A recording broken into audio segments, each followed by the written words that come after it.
next thing we're going to get into, we have top five reasons to get your house inspected if you're not planning on selling it.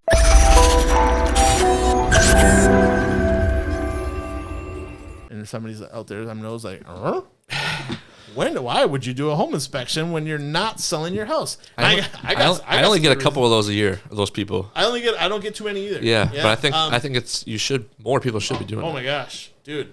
Absolutely. So many people ignore their house. I can't tell you how many times I've stopped at I'm going through my subdivision, right? Last year I probably stopped at 11 of them, okay? Because we had a windstorm and stuff. And I went up to their door and told them that they had missing shingles. They're like, oh, I never knew that. Yeah. Because you don't go across your street and look at your roof. Or ever go in your attic. Or ever go in your attic.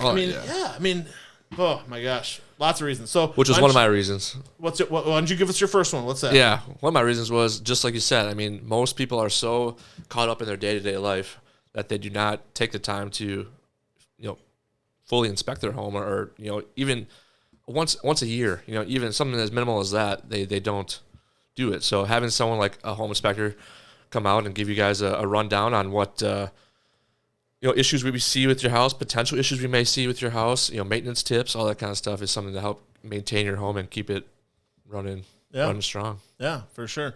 It's one of those things. I think just too many people ignore their home, and they're going to ignor their damaged roof until it leaks on their kitchen table, or until they sell their home and they don't care anymore. Or sell their home. Someone else's problem. Comes in, and then they got to spend $20,000. It's kind of crazy. As far as the 5 reasons, that's a great reason, because people do ignore their home.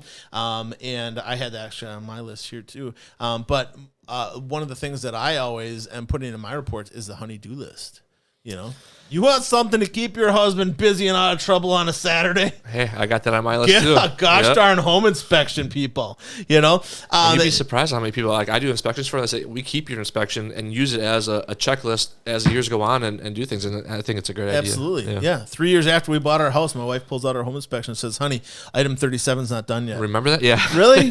Come on, babe. But it's something that legitimately will point out not only the big things that need to be fixed with your house, okay, but the things that are little things that could be improved with your home. And sometimes it's just suggestions for improvement. I know something that can make your house more comfortable, easy to take care of, last longer, and can prevent a problem for you down the road, okay? Wouldn't you want to know that? I mean, you want to talk about the cost of the inspection of $350, $400, okay?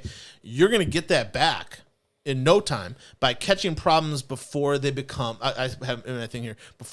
Let's deal with the molehills instead of the mountains. Mountains are expensive. That's right. I said it helps you set up a budget in case you have a big expense potentially coming. Find it early so you can at least budget for that expense. Yeah. Not something that's going to surprise you one day. What was our topic today? Water heaters. How many of you out there know how old your water heater is? Yeah. Seriously.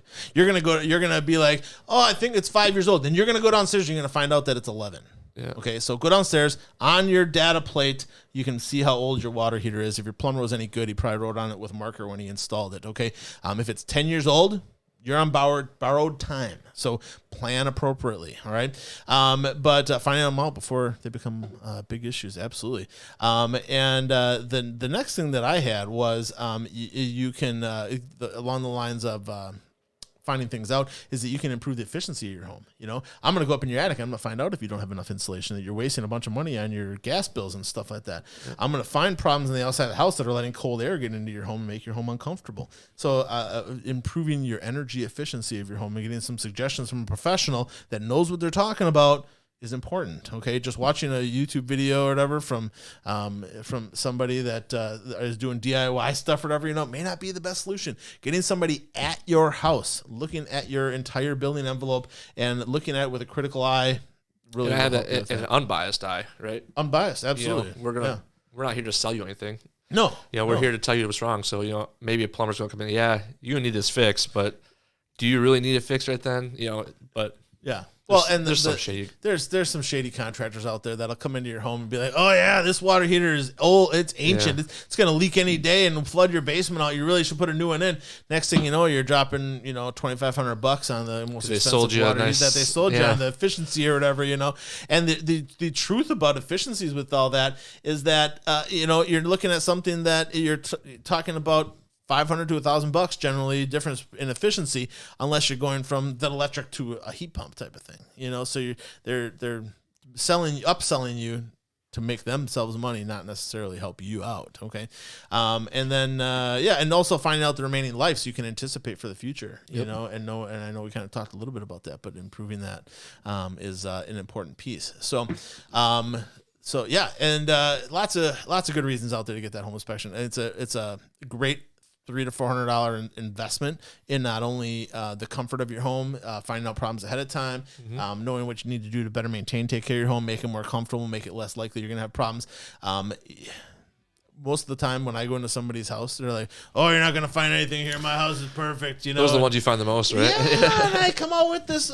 I'm like, I'm a contractor. And then the guy's like, "Oh, I never looked at any of that." But you guys really go take a look around your house. If you're not going to hire a home inspector, go take a look around your house just so you know what's going on. All right. Hey, thanks for tuning in today, you guys. If you like this video, please give us a thumbs up. If you want to know when we put out the next one, give me a bell notification. It's a little bell on the bottom right-hand side. And subscribe. You want to know when I'm coming out with new stuff or whatever. You want to be able to check us out and be alerted to new video content coming your way.